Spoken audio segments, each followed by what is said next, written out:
Why do the evil people in this world, the liars, cheats, and con artists, so often succeed? I have come to the conclusion that the real reason lies in the rest of humanity. Most of us on this planet are mostly honest, mostly decent. We tend to tell the truth in most situations and treat each other with some degree of kindness. Not surprisingly, we also take it for granted that those around us will behave the same way. But our assumption that most people are mostly honest makes us terribly vulnerable to those bastards who lie and cheat without a shred of conscience. They can fool us for quite a while and sometimes forever, and we'll never realize it. Since we don't lie and cheat, we can't suspect fast enough that others might be doing it to us. It was Gina Giannopoulos who taught me this painful lesson. Or I guess I should say Gina Giannopoulos McMillan, because that's her married name. I'm Alex McMillan, her ex-husband. One morning, the engine of my Lexus started making some scary noises, so I dropped the car off at Marshall Motors, where Dominic has been taking care of my cars for about 10 years. He called me around lunchtime, but instead of telling me the car was fine, he said, "You'd better come down here and talk to me." When I arrived, he led me to a private office in the back of the building. "Alex, the engine's fine, just the belt's loose." But there was something else. He looked at me seriously. Someone messed up the brake line. There was enough hydraulic fluid for normal stops, but if you had to go down a steep hill or stop in a hurry, you'd wreck the car. I stared at him open-mouthed. 6 months earlier, Gina and I had moved into a new swanky modern house in the suburbs. It was gorgeous with cathedral ceilings and lots of glass, and it was surrounded by quiet woods. But it was also at the end of a cul-de-sac off the main street that ran steeply down the hill. If I had driven my car home that evening, I would almost certainly have been killed. After a couple minutes, I gathered my thoughts a bit. "Dominic, do me a favor, okay? Don't tell anyone about this yet? Have you fixed it yet?" "No, boy, a crime has been committed here, or at least attempted. I've got to call the police." "Okay, I thought some more. How about we do this? Take a picture of the brake line and write everything up like you would for the police. But let's not call them yet. Just leave the car in the backyard, and I'll rent one of those clunkers you keep for a few days. There are security cameras on the property, right?" "Yes." Dominic looked doubtful. "Here's the thing.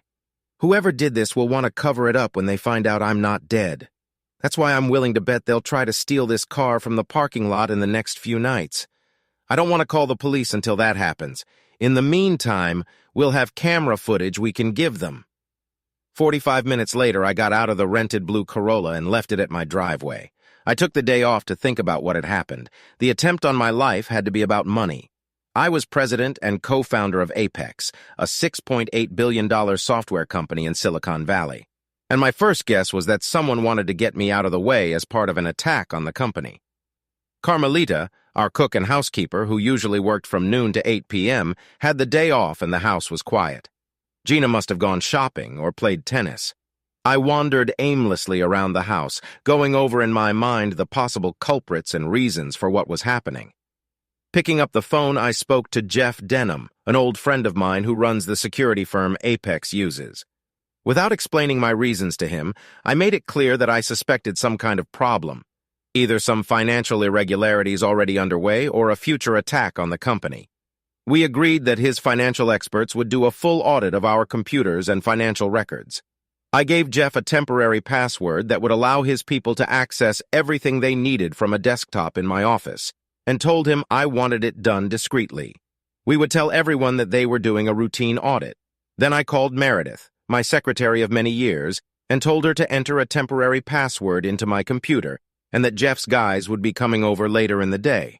With that done, I resumed my aimless wanderings. I went to our home computer and poked around, not expecting to find anything. Out of pure, idle curiosity, I tried to open some of Gina's files, including her email, and to my surprise, they were all password protected.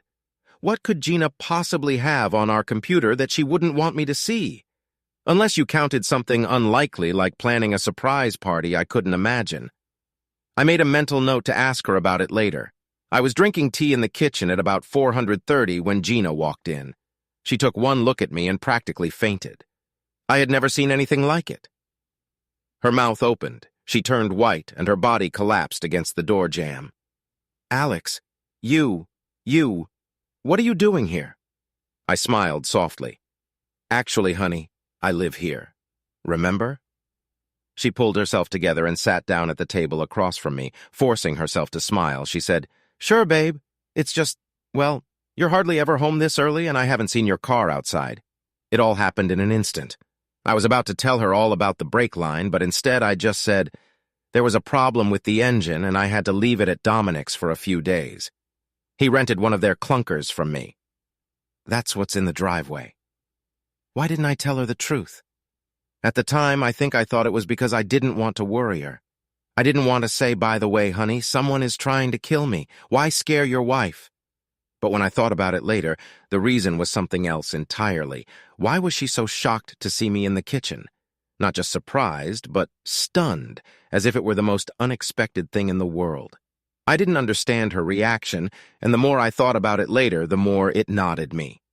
"Oh," she said, and I could see her trying to pull herself together. "It's great to have you back so early. What do you want to do about dinner? Why don't we go out now that Carmelita's gone?" "Great," she said. "Now I'm going to take a shower and maybe we'll go to Andante." Then she quickly left the room, and a couple minutes later I heard the shower running. I put the cup in the sink and headed for the bedroom, deciding to wash up and change into something more casual before we went out. The door to the bedroom was almost closed, and to my surprise, as I approached, I heard Gina talking on the phone in a low, urgent voice. Why did she need to turn on the shower and then call someone? I didn't hear the ringing, so she must have called herself. I didn't hear anything special, just no doubt I have no idea. No, of course not. Yeah, we'll have to. Okay, baby, bye. Not much, but more than enough to make me freeze in place. She was talking to Jeff Denham, my friend and security guru. His middle name was Dowd, and I'd called him Dowdell since about 8th grade. Gina had adopted that nickname from me, so there was no doubt who was on the other end of the line. I waited until she hung up the phone and headed for the bathroom. Then I waited another 2 minutes before I went into the bedroom and changed. I washed my face in the guest bathroom so as not to disturb Gina's shower. My mind was spinning with thoughts. What the hell was going on? Could Gina and my friend Jeff have had something to do with what happened to my car? Despite all the events of the last 10 minutes, it seemed quite impossible. Gina and I had been married for 8 years. I was 46, she was 37. I'd been married and divorced once before when I was 20 and had 2 wonderful children, whom I saw only on summer vacations, and visited occasionally because their mother had moved them 2,000 miles away after the divorce. I first saw Gina when she was touring the Apex offices while working as a sales rep for a computer support firm we did business with. I decided to find out who she was, and then arrange a lunch date with a friend from her company who might happen to know us. It was worth the effort. Even if you woke her from a sound sleep, Gina would be one of the 10 most beautiful women you've ever seen. And when she has time for clothes and makeup, she's simply stunning. Nearly 6 feet tall, with long rave and black hair and dark eyes, high cheekbones and a bold mouth, and a trim, athletic body.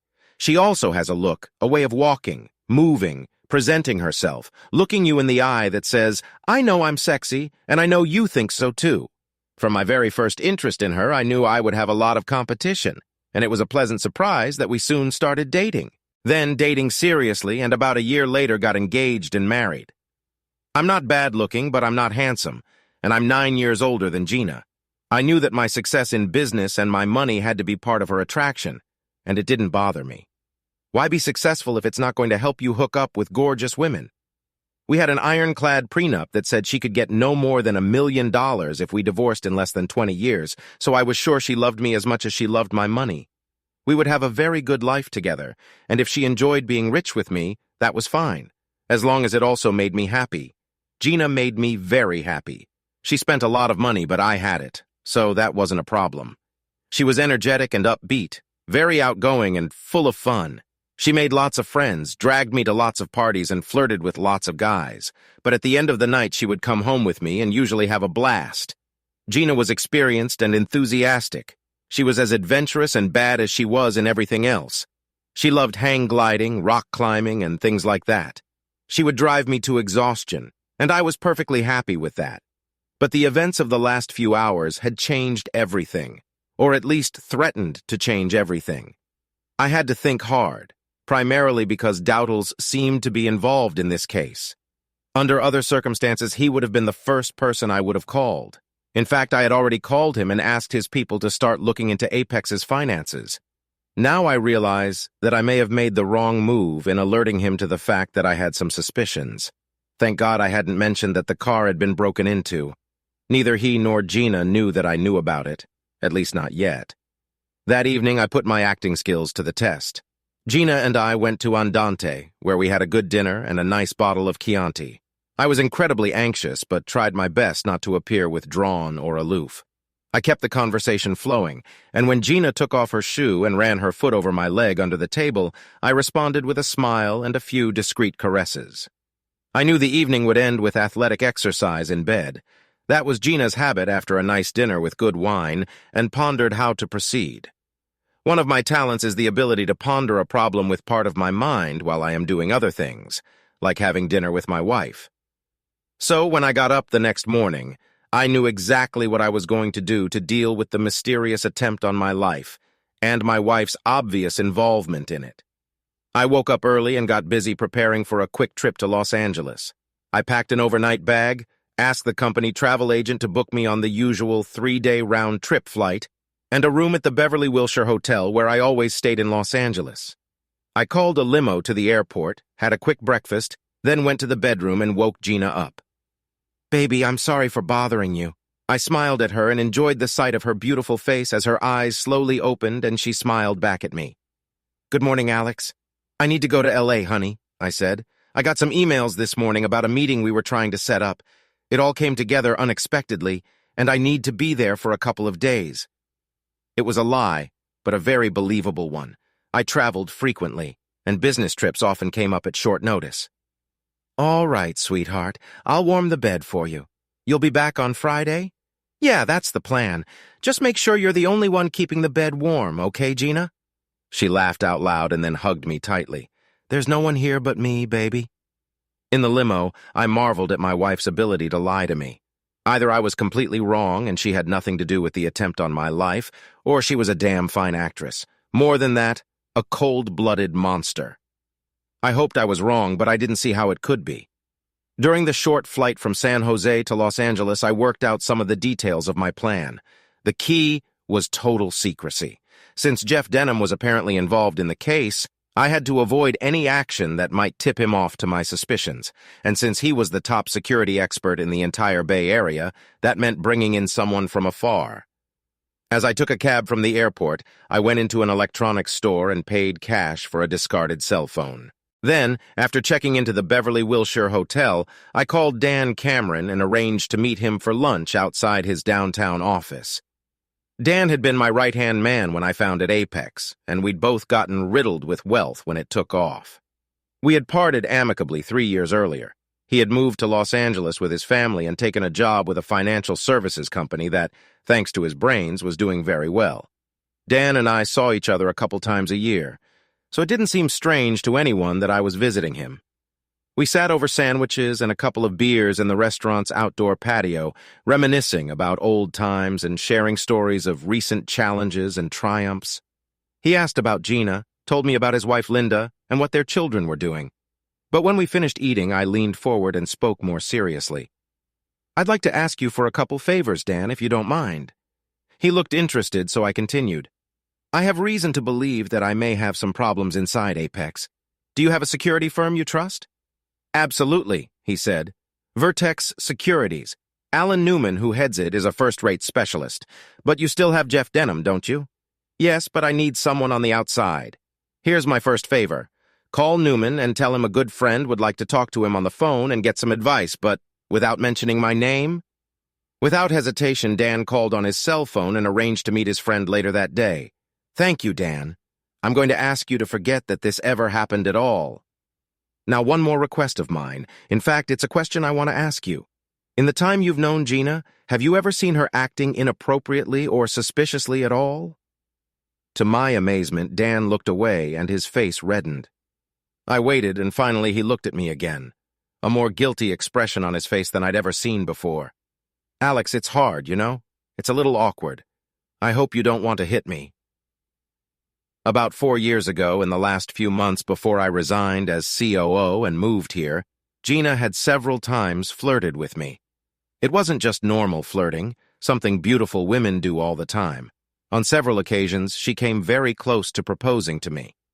There must have been a look of surprise on my face because Dan raised his hands defensively as if he thought I might actually hit him. It wasn't obvious, Alex. She never said, "Do you want to take me to bed?" or anything like that. She'd come close to that line, but always subtly enough that it wasn't obvious. The offer was one that I could accept, but if I pretended not to understand, it was ambiguous enough that neither of us felt uncomfortable. That's why I never talked to you about it. It was very strange to me, believe me, but I didn't want to infuriate you, me or her, when it was so hard to explain. I was afraid you'd think I was making it all up. For a moment, he sat down with an unhappy look. I think I understand, Dan, and I'm not mad at you. So you just let the subtle invitations pass your ears, and after a while she backed off? That's right. It went on for a few weeks, and then it just stopped. Gina went back to being the friendly, slightly flirtatious woman she used to be. It was weird, like she was experimenting on me or something. And was there anything else? Any other strange behavior you noticed? He nodded, still looking unhappy. It's even worse than that, Alex. As soon as we moved here, Linda told me that she had a farewell dinner with Barbara Daniels, Josh's wife. Barbara was very upset. She told Linda that Josh had been cheating on her, and she was pretty sure it was with Gina. Josh Daniels had been at Apex for 7 years and was now our CFO. I leaned forward. How did Barbara know? She didn't know. Wasn't sure. She'd caught Josh lying to her a couple times about his whereabouts, and there were some other things that convinced her he was cheating. As for Gina, it was much more vague. Maybe he came home smelling like her perfume one day or something. I don't remember all that. But I know for a fact that Linda and I wrestled with the question of whether to let you know about it together. I know for a fact that if she ever had an affair behind my back, I'd want my friends to tell me about it. But the thing is, it was all so lame. I hope I didn't make a mistake, but I didn't want to ruin your marriage over something that probably never happened in the first place. We talked for a few more minutes, and then we parted.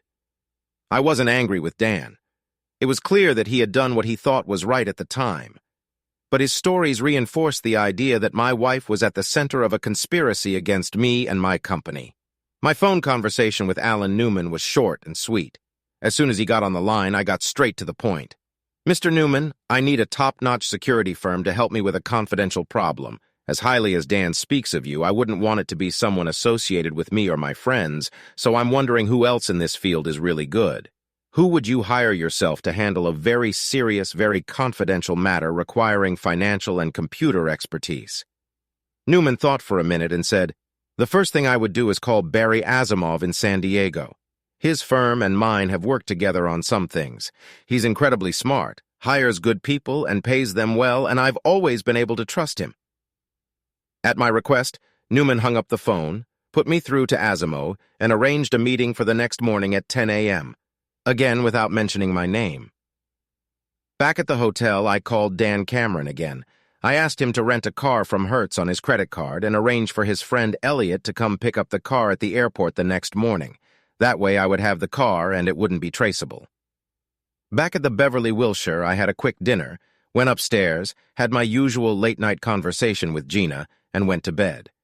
The next morning, after having breakfast in my room, I dressed in slightly worn sweatpants, sunglasses, and a San Francisco Giants baseball cap, and left the hotel through a side entrance and caught a cab to the Hertz office at the Los Angeles airport.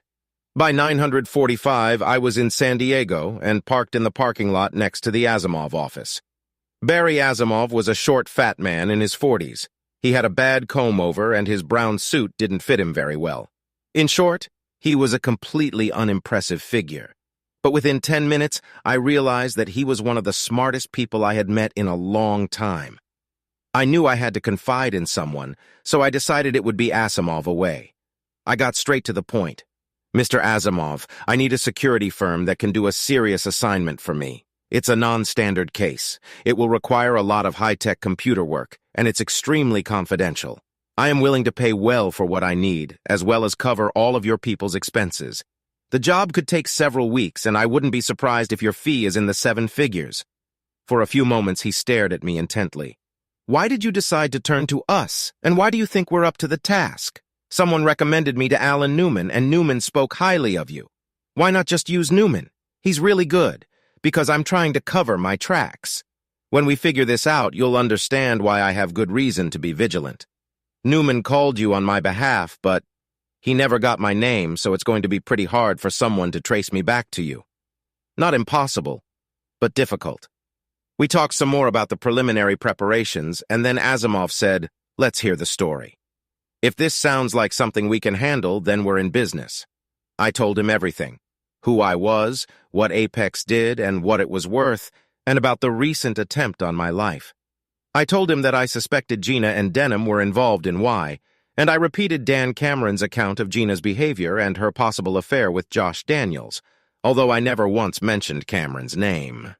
When I finished, Asimov asked me a few clarifying questions. He clearly knew his business. Then he leaned back in his chair. I know Jeff Denham, at least by reputation. He's considered very cool. A lot of Silicon Valley folks swear by his work.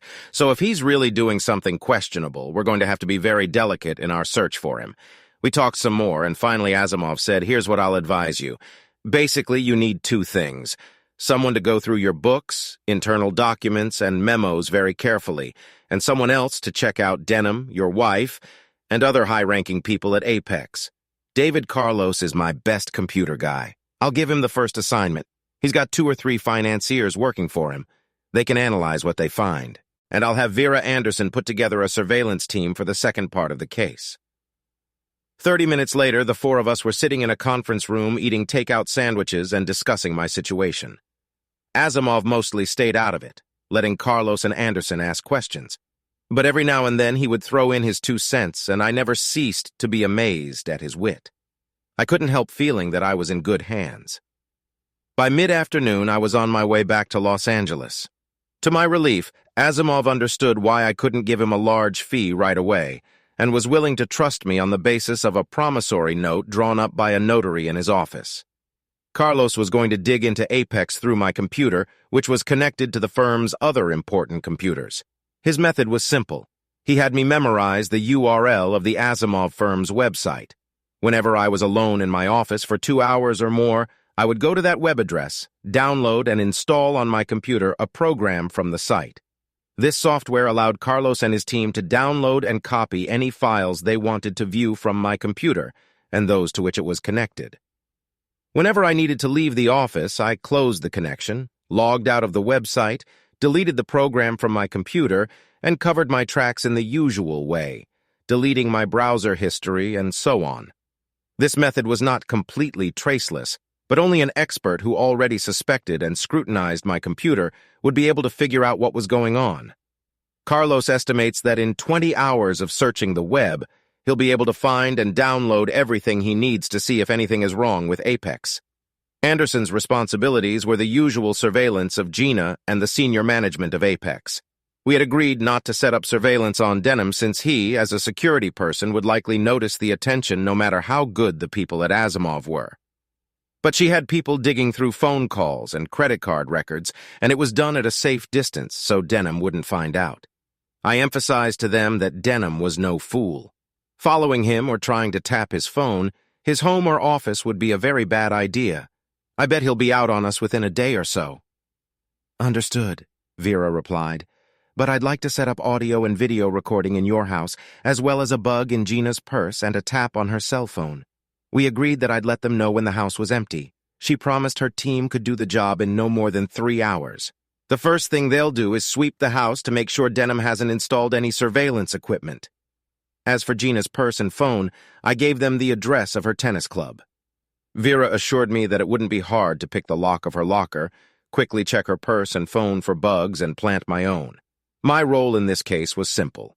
Go home and pretend everything was fine. To go on with my normal life at work and at home without letting my guard down, Asimov was confident that whoever tried to kill me would wait a little while before making another attempt.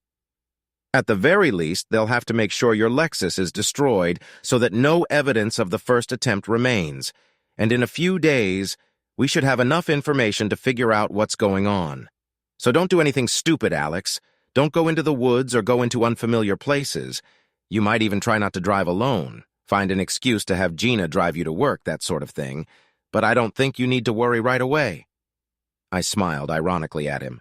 "That's easy for you to say, Barry, but I'll be as careful as I can be." Before I left them, we worked out a communication system.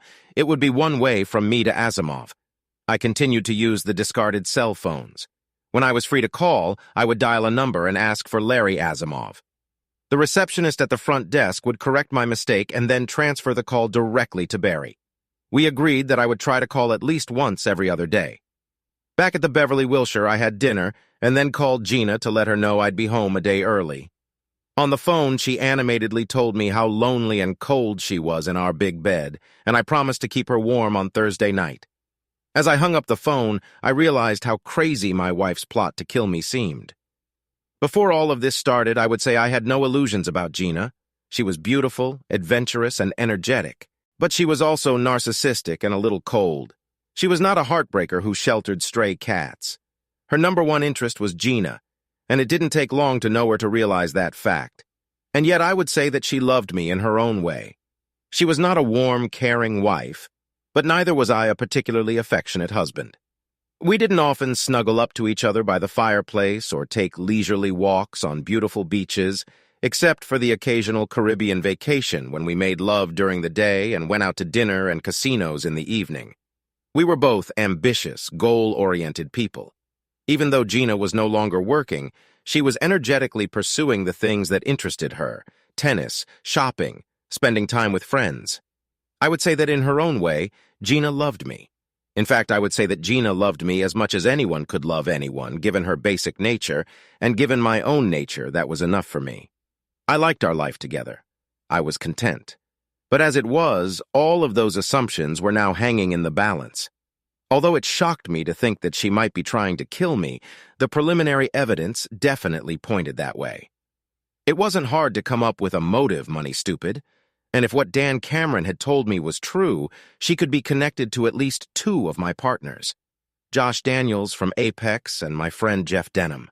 In other words, if my worst suspicions were correct, she was a monster, a cold-blooded, heartless, vicious bitch. If she was really sleeping with Daniels, trying to seduce Dan Cameron, and somehow connected to Denham, it suggested that she was the driving force behind the whole thing. All the way on the plane to San Jose, I thought about how this could all turn out. I was sure I could be a good enough actor to fool Gina for a while. If she really was fooling me, it would be a challenge to see if I could do it just as well. And if by some miracle it turned out that my suspicions were wrong, I would be more than happy to open my heart to her love again. But if she was behind the attempt on my life, let's just say I already had some ideas about how I wanted the endgame to develop, and part of me was looking forward to it. Our reunion with Gina on Thursday night was great in several ways. First, the sex was amazing. She ordered Chinese food because she knows I love it. The second reason Thursday pleased me is that there was nothing special about it. As you can imagine, I watched Gina very closely to see any sign of guilt, anxiety, or weariness. But there was none of that. She acted as usual, talking about how she beat Sharon Combs 6, 4 in the third set, how she found the shoes she wanted, but unfortunately in the wrong color, and so on. I was sure she had no idea of my suspicions. When I arrived at the office on Friday, Jeff Denham had already called to say he was on his way over. No surprise there. Presumably, he wanted to report on the audit I had requested. Moreover, I was sure he would want to find out why I had asked for it. He would want to make sure I had no suspicions about what he was up to. Jeff walked in with a smile on his face, shook my hand, and said, "Hey, man, how do you like L.A.?" I immediately wondered how he'd heard about my impromptu trip. Maybe he'd talked to Gina, but I wasn't going to make him suspicious by asking about it, and he could call the office and find out from Meredith anyway. "Hey, Dowdell," I replied with a smile. "Things were good in L.A. Dan Cameron thought he had a lead from me on the new account, but I'm not sure it's going to work out. Still, it was good to see him. Are you here to tell me what your guys found out?" He settled into the chair across from my desk. "Yeah, it was routine. They found a couple of accounting errors, so minor stuff. I passed them on to Pograbin downstairs. But there was no sign of suspicion, no leakage of funds, no new recipients, no evidence of outside interference." "What made you ask me to do the audit, Alex?" I watched Denham, and he seemed to be trying to make his question sound as casual as possible. It was a good thing I'd seen it coming and was ready for a lie. I was sure it was nothing. But on Monday, I heard from Bert Williamson of 2K2. One of his vice presidents was at a meeting in New York. There was a guy there who said he'd heard that one of the Silicon Valley's software firms was under attack. It was all very vague, something about fake subsidiaries to which money was being sent. It sounded like bullshit, but it's been a while since I asked you to check our accounts, so I thought, what the hell? Sorry to put your guys through that, but it's always better to know. He grinned, and I thought he relaxed a little. No problem, buddy. That's what you keep us in reserve for. We chatted for a few more minutes about nothing, and as soon as he left, I logged onto Carlos's URL, downloaded and installed his software, and let his guys start checking Apex's finances and communications. I wanted to give them as much time as possible, so I asked Meredith to order lunch, telling her that I would be eating at my desk today. She also brought me the San Jose Mercury News newspaper, which I hadn't had time to read that morning. And while I was eating my lunch, I was stopped by an article on the Metro page. Auto shop fire destroys 12 cars. I read the article carefully. A fire broke out in the back parking lot of Marshall Motors. The police don't yet know what caused the fire, but it completely destroyed a dozen cars and damaged 6 or 8 others. I wasn't that shocked. I guessed someone would steal my Lexus, but burning it to the ground was just as bad, maybe even better, because it hid which car was the target. I dialed Dominic, reminding myself to be very careful what I said. Barry and I both thought that Dowdell was probably bugging my office. Hi, Dominic. I just saw the Mercury News article. First of all, is everything okay? Yes, Alex, thank you. It was past 10 last night and no one was here. But if you're calling to inquire about your Lexus, I'm afraid I have some bad news. It's a total loss. It's okay, Dominic. That's what insurance is for. Is it okay if I drop by after work today for a few minutes? We agreed that he would stay here until I arrived at 6 p.m. and we stopped talking on the phone. I doubted that the security tapes at Marshall Motors could have picked up anything suspicious, but I was going to have Asimov's people check them to make sure. Thank God Dominic had written a report on the brake line and taken some pictures. Whoever had set my car on fire knew his business. Dominic walked me around the station as the police and the arsonist team gathered and drove away. They think it's suspicious, he said, but they doubt they can prove it. It looks like that old Ford truck parked next to your Lexus. He pointed to a mangled, blackened piece of metal, had a gasoline leak, and somehow a spark ignited it. The explosion set all the other cars on fire, he continued, waving his hand vaguely in the direction of the destruction. We were standing in a parking lot, hardly near a bug, so I quietly asked him, "Is there any surveillance footage from last night?" "Yes, from 2 different cameras, and the police took them away. But I thought you might want to see them, so I made a copy for you. They're in my office in the drawer where we keep the coffee filters. God bless you, Dom. Now I have one more favor to ask of you, a big one." I asked Dominic to wait until Monday and then send the surveillance footage and his initial report on the car with photos to Barry Asimov's office. I told him the address and made him memorize it by repeating it several times. I also left my rented clunker at Dominic's, deciding that I would use cabs for a few days. If I pick them up in different places, acting spontaneously, it is very unlikely that any of them will turn out to be a trap. Walking to the nearest cab stand, I quickly called Larry, and within 2 minutes, I was talking to Barry Asimov. Nothing much was going on. Carlos had taken a bunch of stuff off my computer, but it would take him a few more hours to complete the download. I promised to try to get to the office over the weekend. Vera Anderson's team scoured my house for bugs, didn't find any, and installed their own. They had also cracked the password to Gina's computer and copied her files, though they hadn't read them yet, and were ready to tackle Gina's purse the next time she played tennis. I told him about the fire at Marshall Motors, and that he would have the records and report within a few days. We agreed that I would call back early the following week. The next 2 days were so ordinary that it was almost strange. Gina and I did the usual weekend things. We slept in on Saturday, made love in the morning, and then Gina made scrambled eggs and bacon. Breakfast was the only meal she liked to cook, so we usually had dinner out or Caramelita cooked for us. We fiddled around the table, feeding each other and giggling. It was also a good way to make sure she didn't poison the food. After lunch, we went to our clubhouse where I played golf with my usual foursome, and Gina hung out with her girlfriends by the pool. We stayed at the club to have dinner on the terrace with our friends Sam and Ashley, and then headed home where we made love again. On Sunday, we went our separate ways. I told Gina that I needed to spend part of the day at the office, which is not that uncommon. I asked her to give me a ride and headed to the club for tennis. I used my discarded cell phone to notify Barry, and he promised that Vera would bring her operative to the locker room while Gina played. I logged in, set up the program, and let Carlos do his thing. I had a lot of time to think, in particular to wonder why I didn't get more angry. After all, my wife and my best friend seemed to be plotting to kill me, and Gina appeared to be having fun with me, at least with Josh Daniels, if not the others. So why wasn't I blazing with rage? All I came to was first that I don't know for sure yet, and second that revenge is a dish best served cold.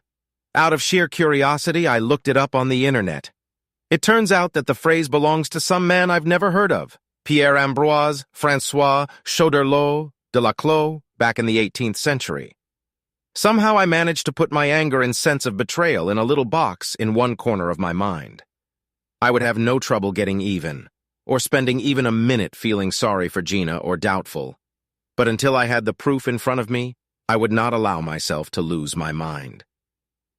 At about 5:30, Gina came to pick me up. Fresh from playing tennis, swimming, and showering, we bought some Indian food and had a quiet dinner at home. Neither of us seemed to want to make love, so we watched a couple episodes of The Sopranos, which we had recorded at TiVo and hadn't seen yet, and then went to bed. Such a normal weekend like we've never had before. Nothing out of the ordinary happened on Monday either. I pretended to work in my office, setting up the software so David Carlos could finish the download. But when I called Barry on Tuesday afternoon, sitting in the back booth of a downtown bar, I discovered that his people had made significant progress. I want to tell you a few things, Alex. Starting with your car, it was arson, just as we suspected. It was committed by people who knew what they were doing. 2 guys dressed in black wearing ski masks, so we'll never identify them. They made a tiny hole in the Ford's gas tank, then splashed some more gasoline they'd brought with them, making sure there was more under the Lexus. Then they threw a match and got the hell out of there. What about Dominic's photos and documents? Could that be evidence? I think it will convince the police that someone tried to kill you, certainly, but it's hard to see how they can link it to Denham or your wife without more evidence. I thought for a moment. Okay, thanks. What else did you find out? David is done with your computer, and his financial people think they've succeeded in something. They need another day or two to be sure. It looks like someone has been withdrawing money for 8 months, starting a little over a year ago, through some dummy subsidiary. Maybe $2 million was stolen, no more. Then the whole thing was quietly shut down. David's sure he can trace it back to a certain computer in your office if you give him a little more time. Is there any chance of a refund? You can't say for sure, but it's unlikely. The best chance is to find out who did it, take him to the police, and demand the money back. If the person who took the money has already spent it, it's probably gone forever. I didn't like the sound of it, but I knew that losing $2 million wasn't going to break me or the company. That was the principle, and it made me very angry. Still, compared to murder, losing money was a lot less serious. Is there any news on Gina? Did Vera's people get the bugs and get into her computer files? He cleared his throat. Things don't look good, Alex. I won't kid you. It looks like she was probably connected to 2 of the 3 Apex guys whose names you gave us, Josh Daniels and Eddie Crittler. And on Sunday, she called Denham from her cell phone, which makes it clear she's sleeping with him. Jesus, I said. I realized I wasn't that shocked, but it was still a blow to the head to get such a full confirmation of my suspicions all at once. Barry's voice distracted me from my gloomy thoughts. Look, give us a couple more days to figure all this out.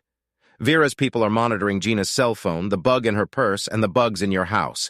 They're also still working on her cell phone records and credit cards. Turns out she had 2 cards under her maiden name, and the monthly bills came to her mailbox.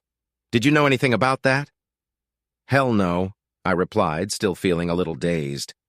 Alex, I know this really sucks. Do you think you can hold out a little longer and keep your cool while we wrap this up? I know I have to, Barry, so I guess I will. Do you think they'll come at me again? There was a short pause, then he said, They might, but they'll be very careful because the news about your car is still so fresh. They won't want anyone putting 2 and 2 together. So if you take reasonable precautions, stay away from dark, lonely places and things like that. You'll be all right. Would you like me to put a couple men on you? No, there's too great a chance that Denham's boys will pick up on it. No, I've got to take care of myself. I'll call you on Thursday. I'm sorry, Alex, he said in a surprisingly soft voice. Yeah, me too, I replied and hung up.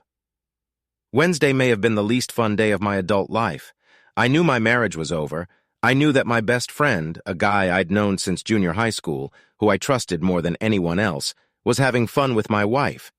And I knew that one of them, or both of them, wanted to destroy me. That's what I carried inside me, and there was nothing I could do about it, until there was no one I could tell about it. So I wandered aimlessly around the office, pretending to work, chatting with Meredith from time to time, while my mind raced with the problem of how I was going to avenge myself. The details, of course, depended on what Barry and his team would find out, but the general outline of what I wanted to do was already clear in my mind. And as my anger, my sense of outrage and betrayal and cold rage built up, I found myself looking forward to what was to come. On Thursday, I waited until late afternoon to call Asimov, wanting to give his people as much time as possible. At 4 o'clock in the afternoon, I went to my usual place to get a haircut, and then, instead of going back to the office, I went into the diner, settled at a table in the back with a cup of coffee, and made the call. Barry and I talked on the phone for almost an hour. I asked a lot of questions, made sure I understood everything he was telling me, and discussed various options with him. When we finally finished, he wished me luck, and we said goodbye. I had what I needed, and I was going to move on. That night, like the previous ones, I earned an Oscar at home by treating Gina with the same tenderness as usual. I won't claim to be a better liar or actor than she was, but I guess I was just as good. We had dinner of fried chicken prepared by Carmelita, watched a movie on TV. It occurred to me that this would probably be the last time I have sex with Gina, probably the last time I touch her at all. I left early on Friday, not wanting to talk to Gina again, and had a quick breakfast on the way to the office. I took Gina's car, a BMW convertible. I was sure her car hadn't been messed with, and I wanted to get to work alive today. When she discovered her car was gone, she would no doubt be annoyed, but by the end of today, she would care the least. When Meredith arrived around 9 o'clock, I called her into my office, wished her a good morning, and handed her the list I had compiled. I'll have to change my schedule for today, I said. Will you please take care of getting this all set up for me? She looked at my list, and I saw her eyes widen. She looked up at me in surprise, clearly expecting an explanation. But when I remained silent, she just nodded her head and said, "Okay, boss, I'll take care of it." I smiled at her, and she walked out of the office. My morning was pretty uneventful, except for a 10 o'clock appointment with Nancy Leggett. She was one of the principals of Leggett and Hine, a PR firm that had worked for Apex for about 6 years and had become a good friend of mine. Nancy was an attractive businesslike woman about my age. She was very witty and had a great sense of humor. In fact, she was one of the few women I might have dated had I not been married to Gina. We talked in my office for almost an hour in quiet voices, with the radio on full volume so no one would overhear. All they could hear was a Beethoven symphony and a few Strauss waltzes. At my request, Meredith ordered me a sandwich and a soda, which I ate at my desk, reading the newspaper. The real fun was going to start this afternoon around 1 o'clock. Meredith called to say that Jeff Denham was calling. He'd like to see me right away. I smiled to myself and said, "Tell him I can't see or talk to him right now, Meredith. He can meet me at 4 like I asked." Did that mean Denham had bugged my office? If so, an hour of loud music during my meeting with Nancy Leggett would certainly have made him suspicious. But he might also have been wary of something else. Perhaps he'd tapped Meredith's phone or her office and heard her making arrangements for the day I'd asked her to take care of. Either way, I knew he was going crazy, and the thought gave me great pleasure. Wait, you bastard, it's going to get worse. I walked into the conference room a few minutes before 1 o'clock and found it set up exactly as I had requested. The large conference table was empty except for the company laptop at one end, which was open and working. At the far end of the room was a video camera on a tripod with one of our technicians standing behind it ready to shoot. "Hello," I said, "it's Arthur, isn't it?" He smiled broadly, recognizing that he was remembered. "Yes, Mr. McMillan, Arthur Wentner. Everything is set up and ready to go. Would you like me to stay and run it, or shall I just show you how it works? Just show me, please, Arthur. I want him to work all day filming the meetings I'm going to have here." He set it up to block off the part of the room where me and my guests would be sitting, and we did a quick 30-second test. Everything worked perfectly. The film cartridge is rated for 6 hours, so you'll be just fine, Mr. McMillan. I thanked Arthur, and he left. I fiddled with my laptop for a minute, then set it to screensaver mode and leaned back in my chair. Not 2 minutes later, Josh Daniels knocked on the door and walked in hesitantly. It was finally starting. "Josh, come in and have a seat, please," I said with a friendly smile. "You don't mind if we record the meeting, do you?" He looked worried and confused. "Alex, what's wrong? We'll get to that in a minute. Did you understand what I asked Meredith to tell you? This meeting is completely confidential. You agree not to talk about any aspect of it with anyone at Apex, now or in the future." He shrugged, still feeling awkward. "Yeah, sure, Alex. You're the boss. Is everything okay with the shooting?" "I guess so, yes, but why are all these?" I interrupted him. "Hold on a second, Josh. In a few minutes, everything will be clear." I leaned back in my chair, looking at him with an indifferent expression and watching his confusion. Then I finally spoke. "Josh, I know all about you and my wife." He became visibly agitated, trying in vain to appear calm. He couldn't keep his eyes on my eyes, which were fixed on him. They kept slipping away from my face. "Alex, I don't know. What you're talking about? No need to pretend, Josh. I have the pictures." I uttered that lie with complete confidence, patting the thick manila folder lying next to me on the table. "But now I'd like to hear all about it from you, please. You're in really deep shit, and if you're not completely honest with me, it's only going to get worse." I'd been involved in some pretty tough negotiations in my business career, but I'd never seen a man who looked more miserable than Josh did at that moment. And I savored every moment of his misery, waiting for him to try to get out of what he'd been caught doing. After a moment, he said, "Alex, can we turn the camera off?" "No, we can't. Just keep going, Josh. I'm waiting. When did it start and how? And how could you justify entertaining the boss's wife for months behind his back?" He kept his eyes on the table. "Jesus, Alex. This started about 4 years ago and lasted about 3 months. I think you know all of this. Gina seduced me. That's what it was, pure and simple. Linda and I knew you and her for years, and she was always a bit of a flirt. God, who wouldn't be with a body like that?" He stopped suddenly, shuddering slightly at the thought of how that sounded. I just waited, and finally he continued. "Anyway, one day she flirted heavily with me at a Christmas party we were having in that old ballroom. It was pretty obvious she was flirting with me, but I couldn't believe she meant it. Then 2 weeks later, she called me when you were in Chicago and asked me to come to her house. When I came in, she offered me this. I couldn't believe it. I tried to leave. I swear to God, but she dragged me inside, locked the door, and just stood across from her, looking at me with a smile on her face. Then she said something crazy like, 'I've wanted you for a long time, Josh, and now I'm going to have you. I'm sorry, Alex, really sorry. I feel like the world's worst asshole right now, but I was 38 years old, and never in my life had I even kissed a woman as amazing as Gina. I knew it was wrong, but I let it happen. A team of guys with flamethrowers couldn't have gotten me out of there.' She took my hand, led me to the bedroom, and we had sex for 2 hours. Josh sat with his head down on his hands and stared at the floor, completely defeated. How long did it last, and how did it end? That's the way it was. Then suddenly one day she declared she'd had enough and wasn't even particularly nice about it.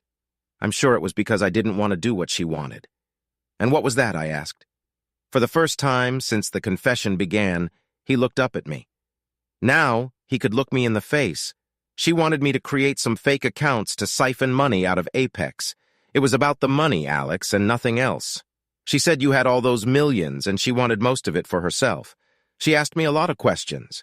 In bed, after about how our accounting systems worked, whether it was somehow possible to create fake accounts, how dangerous it was, and so on. At first I thought it was just a joke, but she brought it up over and over again. In the end, I just said I wasn't going to do it. He straightened in his chair. "I won't lie to you, Alex, not anymore. I didn't refuse out of morality, out of loyalty to you or Apex. By then I was willing to do anything just to be with Gina. But I didn't see a way to do what she wanted without significant risk of getting caught. And I didn't want to go to jail even for her. When Gina realized I really wasn't going to do it, she just dumped me. And it was a good thing because Linda was sure I was having an affair. But it was over before she could get proof. I denied it over and over, just lying and lying and lying and lying, swearing. It was nothing more than a bunch of extra projects at work. I don't think she really believed me, but she kind of let it go, and I did everything I could to make it up to her, and thank God we're still together. We sat in silence for a few minutes. Much of what Josh had told me was news to me. Various people had managed to find evidence of the affair, lots of phone conversations between Josh and Gina, and a few steamy emails from her to him, and they'd pinpointed the dates. But Josh's story that Gina was the instigator was new information, as were her hopes of stealing money from the company. I stood up. Okay, Josh, we're done for the day. Go home for the weekend. Don't come back to your office and don't say a word about this conversation to anyone. Inside or outside the company. Is that clear? I spoke in a neutral, cold tone. Yes, Alex, he sounded resigned and scared. I will talk on Monday, Josh. In the meantime, just go home to Linda and the kids. My conversation with Eddie Crittler at 1:30 p.m. went something like this. Eddie rose through the ranks at Apex. He ran global sales and marketing and then became the number 2 operations director under me, of course. According to phone and email records, Gina had chosen him a few months after her breakup with Josh, and it had been over 6 months. He was single, so the two of them didn't have to be so careful. And as Eddie recounted, Gina had brought up the prospect of stealing from the company little by little, probably not wanting to scare him. According to him, it had started out as a joke between them and only gradually turned into something serious that she wanted him to do. According to him, he even sketched out several possible options, but never found one that didn't put him at too much risk. Honestly, Alex, it was because the company is well run. The controls on our finances are strict, and I didn't see how I could pull it off. And when I finally admitted it to Gina, she was done. My conversation with Bernard Eisenhart, Apex's treasurer, took a very different turn. When I said, Bernie, I know all about you and my wife, he looked at me with a blank stare, his expression astonished, but not at all upset. What do you mean, Alex? Bernie, I have pictures right here. I held out a manila folder. There's no point in denying it. Pictures? He was a little angry. I don't know what you've got there, Alex, but if they're pictures of what I think they are, you need to be talking to Gina, not me. I turned my back and got out of there. I believed him too. His irritation was so obvious, and Barry told me that they hadn't found anything between him and Gina except for one phone call from her to him. Okay, Bernie, I believe you. Could you tell me about it, please? He was still furious. She invited me, Alex. Blabbed some bullshit to me about a surprise party, wanted to see what you liked, not that it made much sense to me. And when I got there, well, you've seen the pictures, dressed in a see-through nightie that didn't reach her hips. She pulled me inside, kissed me, and tried to put her tongue in my mouth. I'm sure it's in the pictures. What happened next? I told her I couldn't do anything to her, that she was married to my boss, unlocked the door, and walked out to my car. I just sat there, waited for my boner to go away, and then drove off. I didn't think there was any point in telling you, Alex. Nothing happened, and frankly, I was afraid you'd blame me instead of Gina, so I just let it go. And now you're blaming me. For his voice rose with anger, and I interrupted him. Calm down, Bernie, calm down. Let me explain. I just found out that Gina cheated on me with at least 2 other employees of the company, and I'm just trying to get to the bottom of it. I believe you. I believe that nothing happened between you two. His anger vanished, replaced by surprise. 2 more men? Jesus. He sat back down. Actually, I remember there were rumors about her and Josh a few years ago. I didn't believe it, of course. Figured that's what people would say, considering how attractive she was. But after she'd made that crazy lunge in my direction, I'd even wondered. But it was none of my business anyway. We talked for a few more minutes. I assured him of my trust, reassured him that I had accused him, and reminded him to keep our conversation completely confidential. Then he left.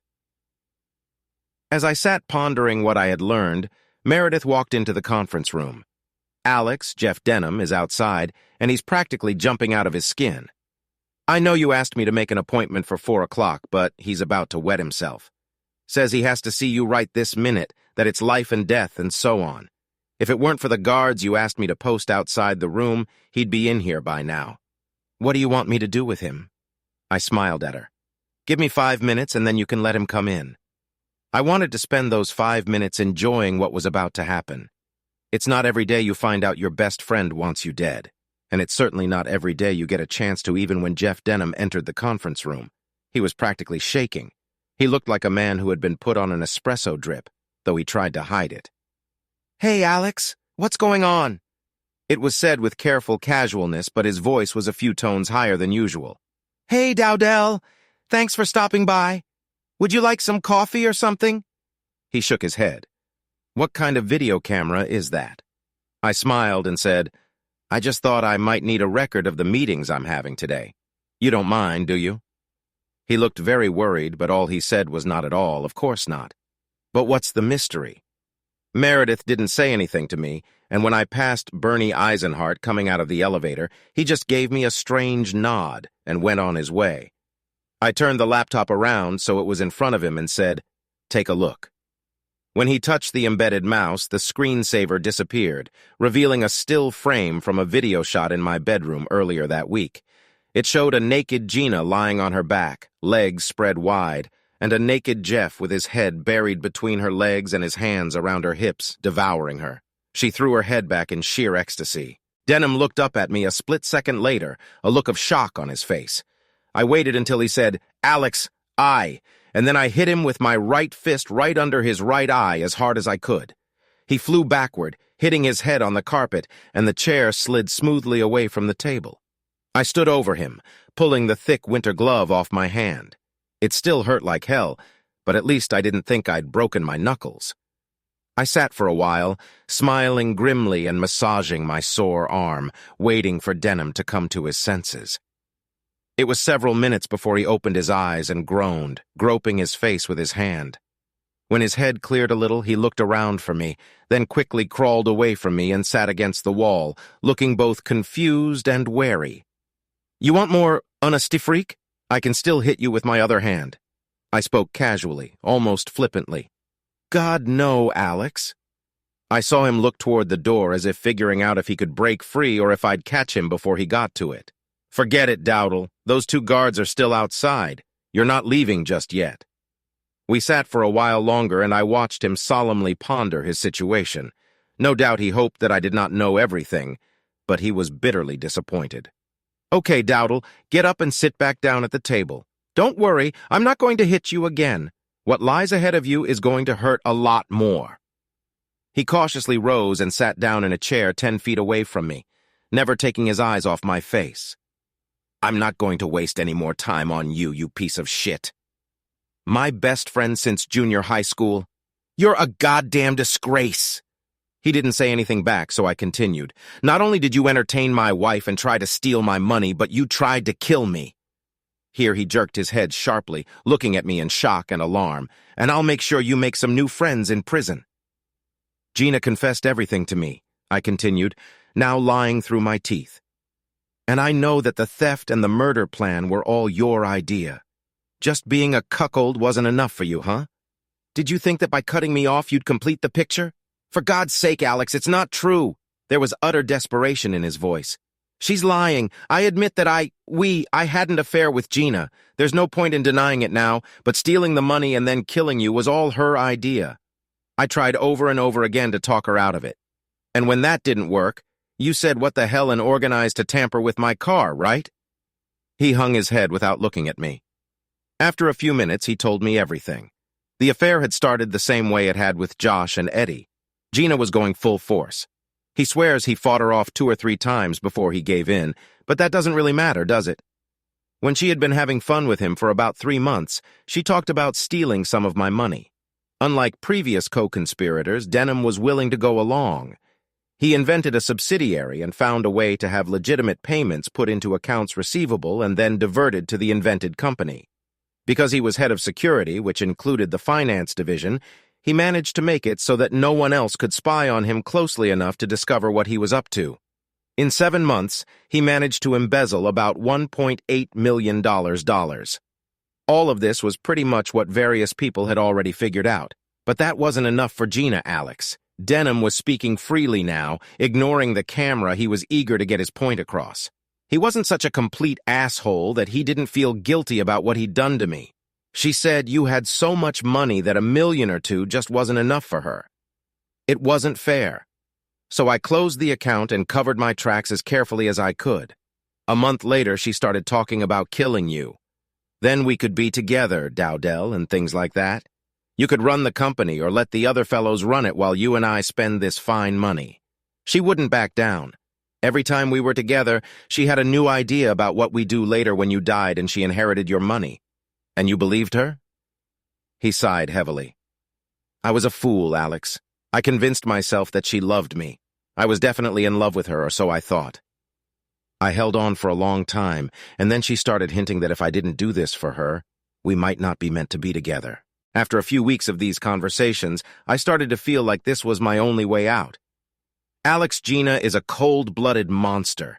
As soon as she got the idea in her head, she was like a terrier with a bone. She just wouldn't let it go. So I made some calls and found a guy who knew how to do this sort of thing. He said it wouldn't be hard to tamper with the brake line, and if it was done right, no one would suspect a thing. He looked at me with a haggard expression. I know you'll never forgive me. How can you? But I still can't believe I did it. It's like I was a different person, like Gina programmed me and I was following her instructions, like I was a little monster at. Were you going to try again? I already knew the answer, having watched the video Asimov had sent me. In a choked voice, he said, she wanted to. I insisted that we should wait a few weeks so no one would suspect about the car. I tried my best to talk her out of it, but eventually she'd make me try again. She wasn't going to give up. He covered his face with his hands. Denham was broken. He was finished. He didn't even try to deny the truth. I asked him about the stolen money, and he didn't hesitate to give me the numbers of the 2 offshore accounts where he had stashed it. All but about $60,000, which Gina had already spent. It was a little after 4:30. I handed Denham over to the guards who would hold him until the police arrived. Then I went back to the conference room to wait for Gina, who was due to arrive at 5 o'clock. With each new revelation, the unbelievable and painful truth grew deeper. My wife was not only having fun with me and stealing my money, she was trying to destroy me. How could a normal person understand that? What did it mean that I had lived with this woman? For the most part, very happily, for over 8 years without having the slightest idea of who and what she really was. Gina walked into the conference room about 20 minutes late as usual, looking glamorous and slightly annoyed. Baby, what is all this? Meredith practically ordered me to meet you here, and she hasn't told me anything about what you want. Is there something going on with the company? And why the hell did you leave me without a car this morning? I watched her carefully and realized that the irritation was feigned. Behind it was Gina's concern. In all likelihood, she and Denham had been burning up the phone lines today trying to figure out what was going on. Honey, please sit down, okay? This isn't going to be easy for me. I sat quietly as if struggling with my emotions and watched her try to remain calm. I was determined to enjoy every damn minute of it. After a long pause during which Gina's knee began to wobble nervously, I spoke. Gina, I know you cheated on me. How could you do this to me? I thought you loved me. She tried to sit still, but her eyes widened and she tensed slightly. I watched as a look of sadness and compassion appeared on her face. It was impressively fast. She must have expected it. Baby, I'm so sorry. I never meant to hurt you. It's just, I guess you were away from home so much and I... She interrupted and began to cry, convincing. I might have softened if I didn't know the whole truth. Still crying, she reached across the table and took my hand. Alex, is there any way you can forgive me? I don't want to lose you. I don't know, Gina. I just don't know. Then after another pause, I need you to tell me about it. When and how it started and when it ended and why. Above all, why? Why did you do it? Oh, baby, please don't make me talk about it. We can get through this. You'll see. I can make it up to you. I'll be the best, most perfect wife you could ever have. No, Gina, I said, giving my voice a cracked tone.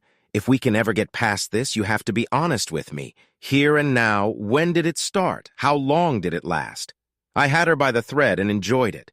She didn't know which of her lovers I knew about. I had deliberately spoken of her affair in the past tense to make her think it might not be Denham, but someone else. Now she had to guess, and if she was wrong, she would confess to an affair I supposedly didn't even know about. Reluctantly, she began to speak. Like I said, Alex, it was you were away a lot and I felt alone, abandoned. I know it's unfair. You've worked so hard and succeeded so well. Built a company for both of us, but I let him master me, I guess. And then I had a couple drinks, and when he made the pass, I just gave in. I laughed to myself. Nice try, Gina, but you're not off the hook yet. When was that, Gina? I really need to know. She suddenly rose from her seat, walked around the table, and tried to throw herself into my arms with tears in her eyes. Alex, I'm so sorry. But I held her at arm's length, still looking into her eyes, and asked, when was that? I saw the mental calculations appear and disappear in her eyes in a split second. She sighed, sat down in the chair next to me, and said, a little over 4 years ago, she had bet on Josh Daniels. I grinned to myself. Nice try, Gina. Too bad you don't know there's no such thing as the right choice, and she looked at me, irritation peeking out slightly behind the mask of sadness, but she realized she really had no choice, and it went on for months. I don't know why, Alex, I just went a little crazy. I knew it wasn't right, and finally just told Josh that I couldn't see him anymore. It was ruining me. I cried the whole time, and Josh, I interrupted her with a shout. You cheated on me with Josh, too? If you could have seen the look on her face at that moment, in desperation with eyes widened with fear, she said, Baby, I don't understand what it was. Eddie Crittler wasn't the only one. I yelled at her. You slept with 2 of my employees? What the hell were you thinking? She tried to rush in to slow me down, but I was on edge. For God's sake, Gina, how can we fix this? How can I ever trust you again? God, everyone at Apex must be laughing at me behind my back. The boss's wife takes care of the employees. Just stay in line. She'll get to you soon enough. Who else have you been having fun with, the janitor? No, baby, I swear it was only 2. And how am I supposed to believe that? Demanded I. As far as I know, you've had fun with everyone I've ever dealt with. Did you have fun with Dan Cameron before he left? How about our friend Archie, or Debbie's husband Peter, or Dowdell? How can I be sure? Gina saw her opportunity and jumped up. Her face took on a solemn expression, and she reached out and took both my hands in hers. In a quiet, serious voice, she said, Alex, God knows it was just those 2, and that was years ago. I regretted it so much. I've been completely faithful to you ever since, and I will be for the rest of my life. There was silence in the room. I looked at her, tiredly, sadly, hiding the angry joy I felt at her impending doom.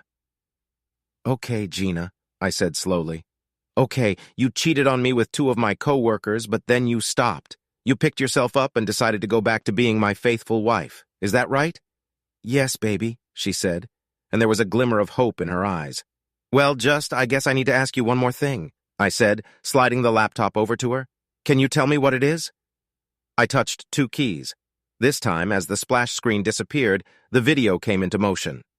We saw Jeff's head bobbing between Gina's thighs, saw her arch her back in pleasure, and heard her harsh voice. Oh, yes, oh, baby, oh, doubt it'll do it. Yes, baby, do it. I had to hand it to Gina. She didn't jump away from the laptop like it was a snake, didn't try to run out of the room, didn't even shriek. Just a quick, oh, choked, almost as soon as it started. Then, after a few seconds, she closed the laptop and turned to face me. Moments before, her face had become almost unrecognizable. Now it was a tight, angry mask, eyes glittering and mouth contorted into a strained grin. Okay, Alex, you got me. Good for you. What do you want me to say? Yes, I had fun with Dowdall, and he did it way better than you ever could. Really, Gina, does that explain why you tried to destroy me? The question shook her. She froze, staring at me for a moment, and the best she could manage was, What? I have no idea what you're talking about. Really? I said softly. I opened the computer, pressed a few buttons, and turned it so she could see it. On the screen was our kitchen, with Gina and Denham sitting at the table, both in bathrobes. Gina was talking. I don't care, Dowdall. So we got unlucky and he didn't wreck the car. You can try again. Gina, you don't realize how risky this is. If someone starts investigating what happened, they'll... Bullshit. The car burned up, right? Completely destroyed, along with a bunch of others. Who would suspect anything? We just need some other way to destroy it. Can't we poison it? I pressed a button and the computer went silent. I smiled at Gina. I wish I had that video, baby. It's going to be really hard to stand in court and deny you had anything to do with it. I stared into Gina's cold eyes as the wheels turned behind them. She was like a rat caught in a nasty trap, looking for a way out at every corner. She made no further attempt to look regretful or even affectionate. When she finally spoke, her voice was low and contemptuous. "You'll never go to the police with that, Alex? It would make you a laughingstock, and it would make Apex a laughingstock. The head of a multi-billion-dollar company and his wife entertains the employees. You'll be the world's fool." She sat there with a satisfied and contemptuous look. I picked up the phone and asked Meredith to get Nancy Leggett. When she came in, she sat across the table from Gina and me, looking at my wife as if she were a bag of dirty laundry. "Nancy, my lovely wife Gina thinks it would be bad for me and the business if I arrested her for grand larceny and attempted murder. Why don't you tell her what you told me this morning?" Smiling broadly, Nancy said, "Of course, Alex.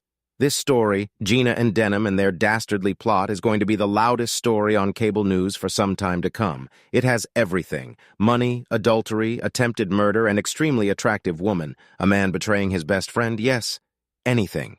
It will be bigger than Paris Hilton, bigger than the Anona Cole Smith saga. Gina will be Harlot of the Month for a while, and Apex will get more publicity than it has ever gotten in its entire existence. More than it could buy with $500 million in advertising, all for free. Alex will end up on the Larry King Show, the Today Show, little else. He'll be an honest, hard-working businessman victimized by an unprincipled whore and her puppet. By the time the trial is over, and Gina and Denham are in jail, Apex will be written about in Business Week and the Wall Street Journal. Someone will give Alex the Entrepreneur of the Year award. The company will get maybe $100 million in new business, and Alex will get 10,000 letters from women just dying to be the next Mrs. McMillan. Some of them will send pictures. It's a godsend for Apex. Your husband Gina isn't having much fun, at least not right now, but you're about to make a rich, successful man even richer and more successful. As his public relations representative, I couldn't dream of coming up with something this good." Nancy winked at me, then stood up and left the room. Gina leaned back in her chair, her eyes slightly unfocused, and her mouth drooping in a deep, wry smile. For perhaps the first time in all the years I'd known her, she looked completely defeated. I picked up the phone. "Meredith, you can call the police. The next 14 months may or may not have made up for what came before them. It's hard to say, but they brought their share of entertainment. The police charged Gina and Denham with attempted murder, conspiracy to commit murder, fraud, conspiracy to commit fraud, grand larceny, and 6 or 7 other things. Apex's attorneys also immediately filed a civil suit to recover the stolen money, the whereabouts of which we knew because of Denham's confession. And of course, I immediately filed for divorce on grounds of adultery. Fortunately, because of the criminal and civil lawsuits, all of Denham's accounts and all of Gina's in mine that she had access to were frozen. By the time the two of them were released on bail, they didn't have the money to hire expensive lawyers to defend themselves and had to make do with public defenders for a while. Rather unpleasant. I kicked Gina out of the house and had no trouble getting a restraining order from the judge. The video of her and Denham discussing a second attempt to kill me was quite compelling. She got Susan, one of her tennis buddies, to temporarily put her up in Susan's guest house.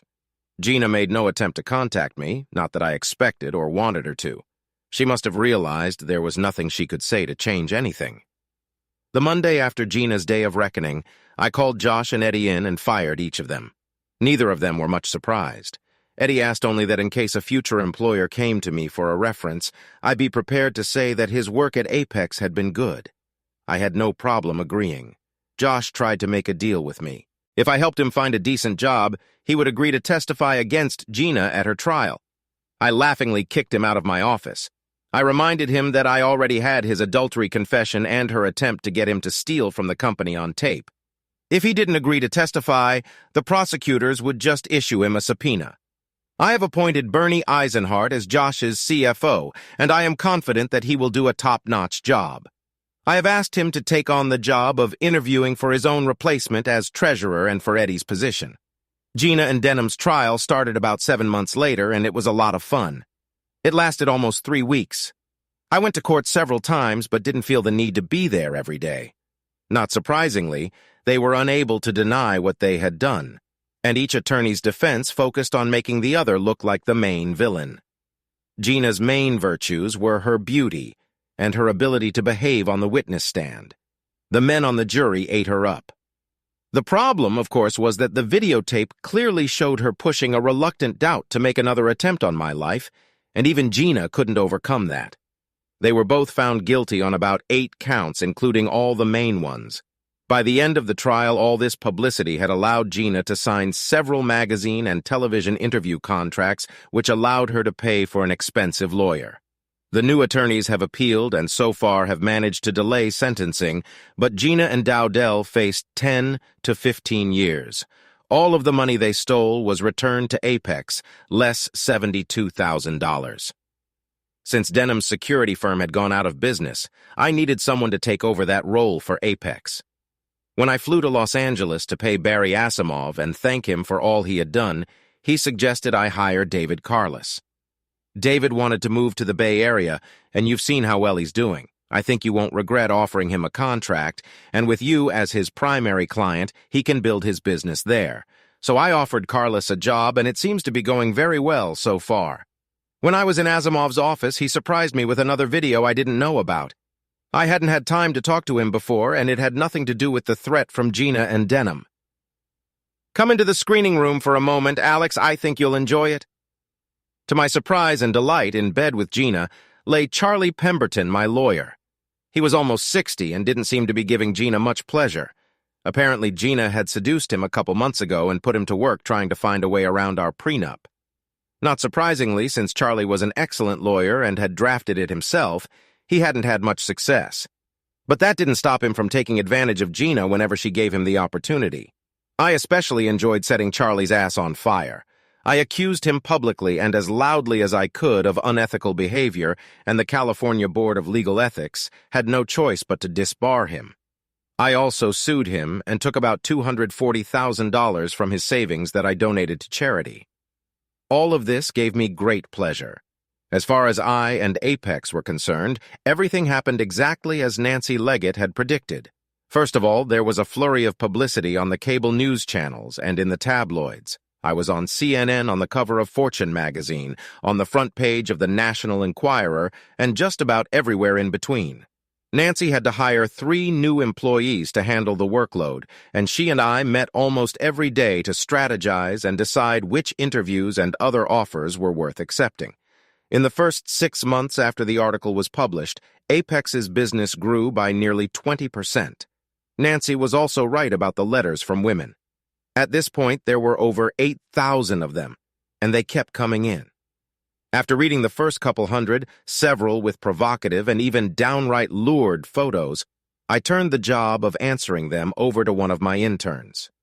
For all I know, this guy gets sex on a regular basis. Local divorces and single women were also getting in touch. I was propositioned by more women than I knew existed in the world, but to my surprise, I found I wasn't that interested. Gina made me very happy sexually until things fell apart. I went on dates with the 4 women I was attracted to, but quickly realized that the promiscuous lifestyle didn't appeal to me. After a few weeks of working closely with Nancy, I realized that she was the one I wanted to date. We have been dating for almost a year now. Neither of us is in a hurry to get married, but it may happen after a while. Last Sunday was my birthday, and Nancy gave me something special as a present.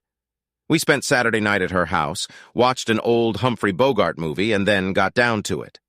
Sunday morning, she let me sleep in while she made breakfast for us and carried it into the bedroom. When I opened my eyes, I saw her standing there in her robe, holding breakfast on a large tray. We ate together, and then she said, "Is your present ready?" "I'm actually wearing it under my robe." I raised my eyebrows questioningly, but she only grinned. "Ready?" she said. She was wearing a white t-shirt. On the t-shirt was a scanned image of a grinning Gina, no doubt taken from a picture of her that Nancy had found at my house. Underneath the picture in large block letters it said, "I survived a monster." I laughed, and then I said, "Come here, you. Thanks for watching. I hope you enjoyed it, so subscribe to my channel and watch the next video."